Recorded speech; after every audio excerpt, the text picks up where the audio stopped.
Sheikh, I've been at university for a year now and I'm thinking of dropping out. I just see no benefit in secular knowledge. Is it right for me to want to leave university? It's interesting you raise this question. You know, if the Muslims of the past had the same mentality and the same attitude towards knowledge, then they would not have excelled and created a civilization that has helped the entire world. Let me explain. If you look at the Islamic civilization of the past, when the empire expanded, they came in contact with the knowledge of the Greeks. They called it the ulum al-awail, the ancient knowledge.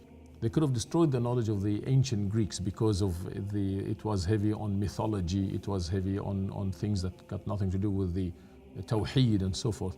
But they did something unbelievable. They spent 300 years translating all the knowledge that came to them from the Greeks, 300 years.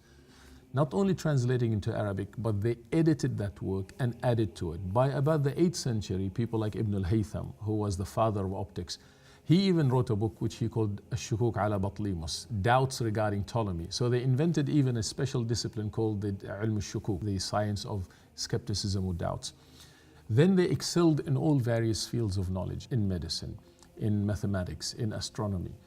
So the scholars, by the time of Imam Ghazali, rahmatullahi, they did not speak of sacred and secular, but they talked about ilm that's fard ayn, individually compulsory, or fard kifaya, a collective communal obligation, such as the acquisition of the science of mathematics or medicine or astronomy. If it helps the community move forward and if it serves the best interest of the community, then it becomes a communal obligation.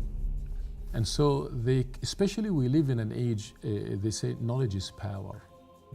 Knowledge is power. That's what Francis Bacon said in the 17th century. Einstein came and completed that statement and said, only if it's applied. If there is one failure in the Muslim community today worldwide, it is that we have lagged behind so much in terms of knowledge and its application. When for 1,000 years the Islamic civilization was the most supreme in terms of the acquisition of all fields of specializations, so much so that it pushed Europe forward. Goldstein, one of the historians of science, said, had Muslims remained in Spain, then man would have landed on the moon at least 200 years earlier. So no, you don't give up your studies. You continue and you excel at it. And you try it, through that you can serve not only the ummah but also humanity at large.